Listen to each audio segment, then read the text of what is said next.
본문은 사도 바울께서 유언처럼 당부하신 말씀입니다. 여기 본문에서 말씀하기를 그리스도 예수 앞에서 엄히 명하노니 그랬어요. 아주 굉장한 말씀을 하시려고 작정한 거죠. 아주 마지막으로 당부하고자 하는 그런 중요한 말씀을 하고자 하는 겁니다. 사도 바울은 디모데가 제자인데 아주 훌륭한 전도자가 되기를 원했습니다. 그래서 서신 형식으로 이 편지를 보내서 읽게 하셨습니다. 그래서 이 디모데 후서를 가리켜서 목회 서신이라 그렇게 부릅니다. 사도 바울은 여기서 제자가 디모데가 아주 장차 아주 좋은 전도자가 되라, 좋은 목회자가 되라, 그리고 좋은 하나님의 일꾼이 되라, 그런 기대를 가지고 말씀을 하고 있습니다. 여기서 디모데 후서 4장인데 이 넉 장을 통해서 사도 바울은 몇 가지 메시지를 주고 있어요. 1장에서는 전도자에게는 많은 어려움이 따른다 하는 것을 가르쳐 주고 있습니다. 전도자의 삶에는 어려움이 반드시 따릅니다. 그걸 각오해라 하는 것이고, 2장에 보면 부끄러움이 없는 일꾼이 되라 그랬어요. 그러려면 공부해야 되겠죠. 더 훈련해야 되겠죠. 더 많이 알아야 되겠죠. 그리고 3장에 가가지고 배우고 확신한 일에 거하라 그렇게 말씀했습니다. 전도자가 되려면, 목회자가 되려면, 사역자가 되려면 더 많이 알아야 된다, 배워야 된다, 연마해야 된다, 그걸 강조해요. 언젠가도 말씀드렸어요. 책 2권을 읽는 사람은 1권 읽는 사람을 지배한다 그랬어요. 2시간 기도한 사람은 1시간 기도한 사람과 같을 수가 없는 거죠. 더 많이 아는 사람은 덜 아는 사람을 지배할 수가 있습니다. 그러니까 더 많이 알라, 훈련을 받으라 그런 뜻이에요. 그리고 4장에서 할 일을 지시합니다. 그 할 일이 뭐냐면 바로 전하는 일이에요. 장차 심판하실 그리스도 예수 앞에서 엄히 명하노니 너는 말씀을 전파하라. 때를 얻든지 못 얻든지 항상 힘써라. 여기서 때는 언제나라는 말이에요. 엔판티, 항상, 어떤 경우에도 복음을 전할 수 있는 환경이든지 그렇지 않은 환경이든지 언제든지 전하라. 이제 그런 말씀이죠. 여기서 왜 전파하는 것을 강조하냐면은 몇 가지 이유가 있어요. 첫 번째 이유는 교회의 목적이기 때문에 그래요. 교회가 뭡니까? 우리 주님을 나의 구주로 고백한 사람들이 모여있는 그것을 교회라고 그래요. 여러분들이 교회입니다. 그럼 여러분들이 해야 할 일은 뭐냐면은 교회에서 예배 드리고 나서 이렇게 옹기종기 앉아가지고 이야기를 하고 담소를 하고 먹고 차나 마시고 하는 것이 아니고 복음을 전하는 것이다. 왜? 내가 안 주님을, 내가 구원받은 께로 인도하신 주님을 전하고 고백하는 장소가 교회라 그 말이에요. 그래서 어떤 경우든지 복음을 전하라 그렇게 말씀을 했어요. 요즘 교회가 갈등하는 교회들이 많은데 갈등하는 이유가 2가지가 있어요. 하나는 돈이 많던가. 교회가 돈을 많이 쌓아놨다는 얘기는 할 일을 안 했다는 얘기예요. 교회는 돈이 쌓일 수가 없어요. 그때 전도 비용으로 지출해야 돼. 그러니까 돈이 많으면 교회가 갈등을 해요. 또 하나는 할 일을 안 했거나, 할 일이 뭐냐 하면은 복음 전도하는 일이죠. 그래서 교회는 초점이 분명해야 돼. 초점, 목적이 분명해야 되는데 그거는 타겟을 전도에다가 두는 거예요. 모든 힘, 역량, 능력, 은사를 총 집중해서 복음을 전도하는 거예요. 그런 교회는 오늘도 부흥하고 전진하고 강해지고 사역을 온전히 해 나가게 되는 거죠. 그래서 오늘 성경에 보면 어느 때든지 어떤 경우든지 복음을 전하라. 이게 첫 번째 당부이고, 두 번째는 왜 복음을 전해야 되냐면 어떤 경우에는 시급한 사람이 있기 때문이에요. 여러분 두 눈을 뜨고 여러분 주위를 보세요. 지금 어떤 사람은 다급한 사람이 있어요. 지금 전하지 않으면 기회를 잃을 그런 사람들이 있죠. 누가복음 12장에 보면 하나님이 이르시되 어리석은 자여 오늘 밤에 내 영혼을 도로 찾으리니. 아주 시급한 상태를 말씀을 하는 거죠. 어떤 사람은 병원에서, 어떤 사람은 길거리에서, 어떤 사람은 또 다른 상황을 통해서 시간을 다투는 사람이 있어요. 어쩌면 그 사람은 내 아버지, 어머니일 수도 있어요. 내 형제일 수도 있고, 내 이웃일 수도 있고, 내 형제일 수도 있어요. 어떤 어머니가 아들이 너무 방탕했어요. 그래서 아들을 위해서 눈물로 기도했어요. 하나님께 돌아오기를 위해서 한나의 심정으로, 어거스틴 아들을 둔 어머니 심정으로 그렇게 기도해요. 근데 어느 날 아들이 아이고 다음 주일엔 교회 갈게요. 그래. 얼마나 기뻤겠어요? 그런데 주일날 아침이 되자 갑자기 중대한 일이 발생했어요. 그래서 어머니가 아들에게 그랬습니다. 아들아 미안하다. 오늘 급한 일이 생겼으니까 다음 주일에 가자. 그날 저녁에 아들이 자살해서 죽었어. 아들은 너무 급해가지고 교회 가자고 했는데 너무 시급했는데 견딜 수가 없어서 교회 가기로 결정을 내렸는데 내 주위에는 이런 사람들이 많이 있어. 시급한 사람들이 있어요. 무디라고 하는 부흥사가 1871년 10월 8일 날 시카고의 큰 홀, 파워 홀이라고 하는 곳에서 수많은 사람들 모아놓고 집회를 했어. 막 설교를 하는데 계시가 주어지는 거예요. 그 설교하지 말고 회개를 외쳐라. 회개를 외쳐라. 회개에 대한 설교는 내일 저녁에 할 예정인데 지금 하라고 그래. 그래서 그걸 무시하고 하던 설교를 계속했어. 그날 밤에 그 역사에 유명한 시카고 대화재가 발생해 1000여 명이 불타 죽어요. 무디라고 하는 사람은 그 뒤로 평생을 눈물로 그때를 생각하면서 보냈다는 거예요. 주어진 메시지, 주어진 계시, 주어진 말씀을 무시하고 오늘 당장 필요한 사람 무시하고 그렇게 살아왔던 것에 대해서 눈물로 살았다는 거예요. 미국 남북전쟁이 한창일 때 북군 사령관이었던 맥클레인이라는 장군이 아주 주도 면밀해서 철저하게 준비를 잘했어. 준비 잘하는 거 좋은데 너무 뜸을 들였어. 그러니까 대통령 링컨이 와서 이렇게 얘기를 해요. 아직도 군 출동을 결정하지 못했냐. 그러면 그 군대를 나에게 맡기라. 그 말은 자격 없다고 말이에요. 사표내라고 말이에요. 오늘 교회들이 전도 계획 세우느라고 1년 내내 걸려. 계획을 너무 짜임새 있게 계획을 해. 출동을 안 시키고. 그러는 동안 교회가 목적을 잃어버리는 거예요. 상실하는 거고. 준비도 좋고 계획도 좋은데 계획하느라고 본질을 잃어버리는 거예요.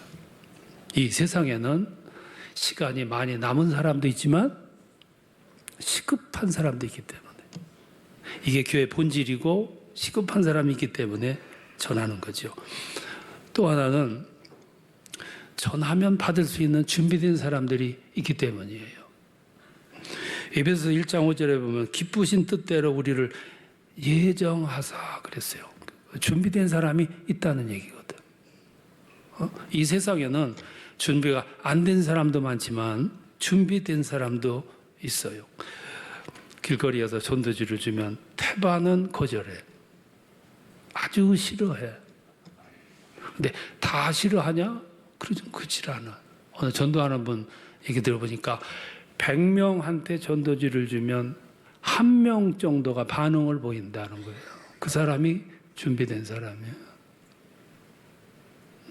전도는 그렇게 해서 얻어지는 거예요. 지금도 길거리에서 막 소리치면서 전도하는 사람들이 있어요.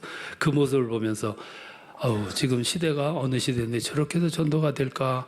그런데 그렇게 전도했는데도 준비된 사람들은 회심을 하거든. 그 전도를 통해서 회심을 하고 목회자가 된 사람도 있어. 하나님은 마른 하늘에 기적이 안 일어날 것 같지만 수많은 사람들 속에는 준비시켜 놓은 사람이 있어요. 우리는 가서 뿌릴 뿐이에요. 씨를 뿌리면 그 씨가 싹을 내거나 잎이 피거나 꽃을 피우는 것은 내 소관이 아니에요. 우리는 뿌릴 뿐이에요. 왜냐하면 준비된 사람이 있기 때문에.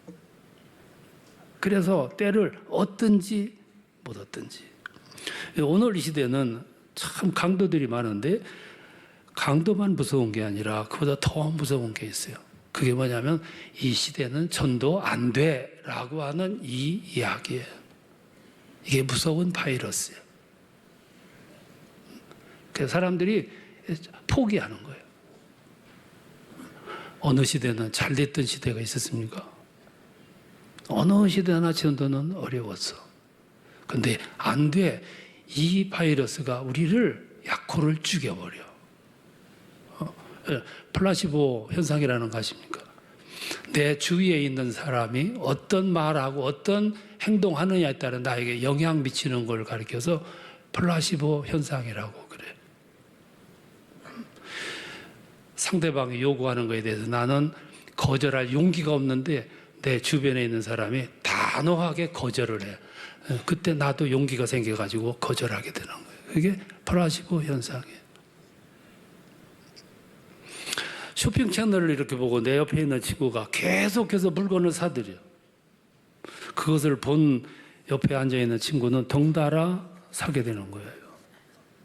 무서운 거예요. 그러니까 내 주위에 어떤 사람이 있느냐 하는 건 굉장히 중요해요. 그 사람의 말, 생각, 그 사람의 행동이 나의 삶에 지대한 영향을 미치는 거예요. 오늘 이 시대 제일 무서운 건 강도가 아니에요. 안 돼. 이것이 나를 옥죄하는 거예요. 지금도 하나님이 준비해 놓으신 사람들은 있어요. 그런가 하면 또 어떤 사람은 이렇게 전도하면 아주 엄청난 역할을 하는 사람이 있어요. 일당백이에요. 사도 바울 같은 사람이 하나가 회심함으로 얼마나 많은 사람들이 복음의 길로 들었었습니까? 사도행전에 나오는 7 집사들 가운데 스데반 같은 사람은 집사 수준이었지만 그가 순교함으로 복음이 가다가 막혔던 사마리아를 뚫고 넘어가는 엄청난 결과를 가져왔어요. 빌립이라고 하는 사람이 전도함으로 말미암아 이디오피아가 복음화가 돼. 한 사람의 영향은 그렇게 큰 거예요. 스데반과 빌립은 7 집사 중에 한 사람들이었지만 사도들보다 더 큰 역할을 해냈어요. 일본의 니가노현 농촌 마을이에요. 거기에 미즈노 겐조라고 하는 사람이 있어요. 11살 때, 초등학교 4학년 때 고열로 말미암아 뇌성마비에 걸려 온몸이 마비가 됐어. 눈만 깜빡여. 얼마나 피관스럽겠어요? 하루 종일 누워 있어야 돼. 그 모습을 바라보는 부모는 어떤 심정이었겠으며 자기 자신은 또 어떻겠어요? 피관스러운 인생을 살아가요. 15살 때 농촌 마을 전도를 다니던 미야오라고 하는 목사가 그 집을 방문을 해요.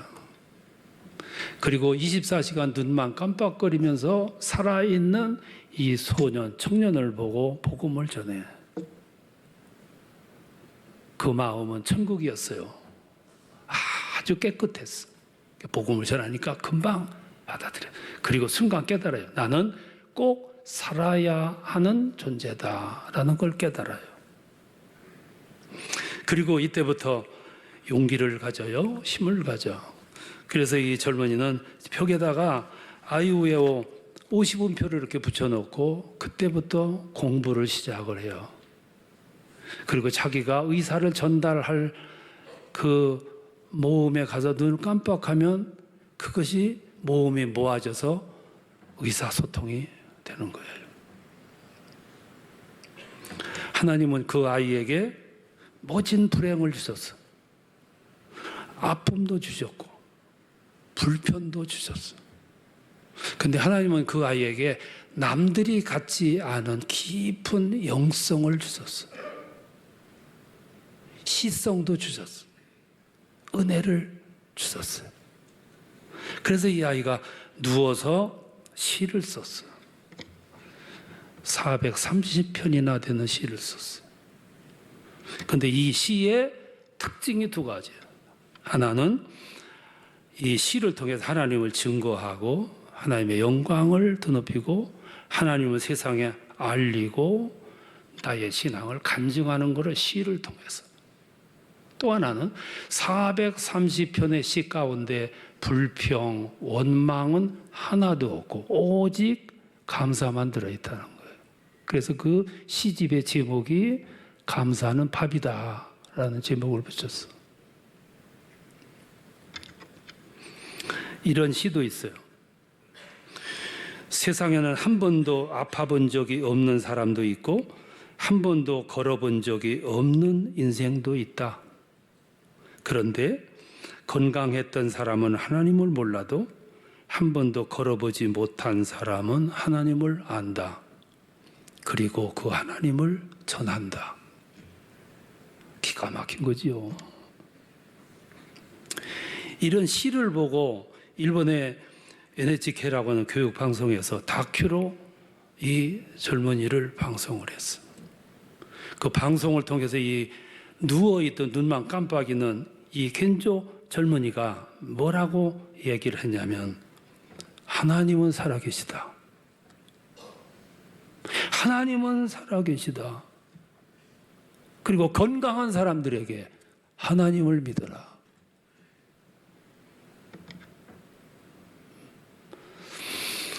어떻게 보면 값이 없어 보이고 하찮은 것 보이지만 그 가슴 속에 복음이 떨어지니까 그가 이렇게 쓰이는 거예요.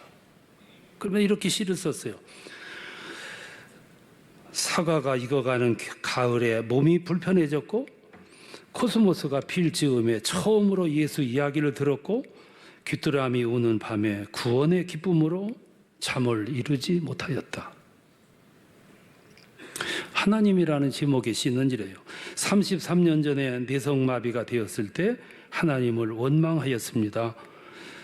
그것이 그리스도의 사랑에 닿기 위해서라는 것을 알고 감사와 기쁨으로 밤을 지새웠습니다. 이런 시가 430편이네. 사람들은 그 젊은이를 보기 위해서 일본 전역에서 그 마을로 모여들어. 동네 사람들은 몰려오는 사람들에게 길을 안내하면서 겐조 씨는 우리 마을의 보배로운 보물입니다.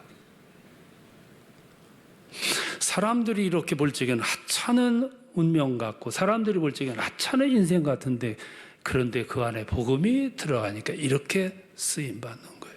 건강한 사람보다도 월등한 방법으로 세상에 하나님을 증거하는 거거든. 그래서 때를 얻든지 묻었든지 힘쓰라 그랬어. 그래서 사도 바울께서 사랑하는 제자에게 힘주어 말씀하신 거예요. 너는 복음을 전하라. 또 하나는 이 하나님의 자존심에 관한 건데 사람들의 맹목적인 믿음에서 돌아서게 하기 위해서 전도하라고 하신 거예요. 여러분은 예수를 너무 쉽게 믿으셨어. 그래서 이 믿음의 길에 들어선 것이 고마운 거, 기적이라는 것을 모르신다고요. 근데 어떤 사람은 하나님이 고급스럽게 만들어 놓고 창조했는데 인간이 허탄한 믿음, 허황된 믿음의 길을 걸어가. 이게 하나님의 자존심이 상하는 거예요. 그래서 복음을 전하라. 3절에 보면 때가 이르리니 그랬어요. 때가 되면 하나님을 거역하는 사람들이 나타날 거라 그 말이에요. 근데 거역하는데 여러 가지를 말씀했지만 대별하면 두 가지예요. 하나는 3절에 보면 사람이 바른 교훈을 받지 아니하며 그랬어요. 그 말은 의도적으로 하나님을 안 믿는 사람들이 나타날 거라고 말이죠. 오늘 세상에 보면 의도적으로 안 믿어. 안 믿는 이유가 세 가지예요. 하나는 하나님을 믿으면 억울해. 억울한 일이 많아. 먹을 거, 마실 거, 즐길 거 못하니까. 억울하지 않아? 안 믿어. 일부러 안 믿어. 두 번째, 하나님을 믿으면 간섭이 많아. 율법이 간섭하고 교회 나오면은 왜 빠졌냐? 훈련 받아라. 구역집에 나와라. 간섭이 많아. 그래서 오늘 교회에 등록을 안 하고 나오는 분도 상당수가 있어. 간섭하니까 편하게 믿으려고. 그 사람들은 조그만 교회를 안 가고 큰 교회로만 보려고. 섞여서 나를 모르게. 안 믿을 수는 없고.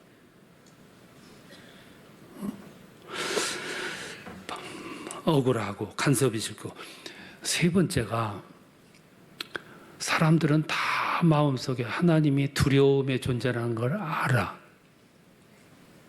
그렇다고 안 믿을 수는 없고 믿지니까 간섭은 싫고 그래서 타협하는 거예요. 마음속. 그 타협한 산물이 우상숭배예요. 우상은 내가 무슨 짓을 해도 간섭 안 해. 도와줘. 그래서 우상 섬기는 거예요. 이런 사람들은 일부러 하나님을 안 믿는 거죠. 또 하나가 있어요. 4절에 보면 허탄한 이야기를 쫓으며 그랬어요.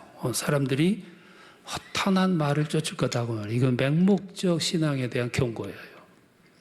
우리 주변에 보면 맹목적 신앙자들이 너무 많아. 맹목적 신앙이 뭡니까?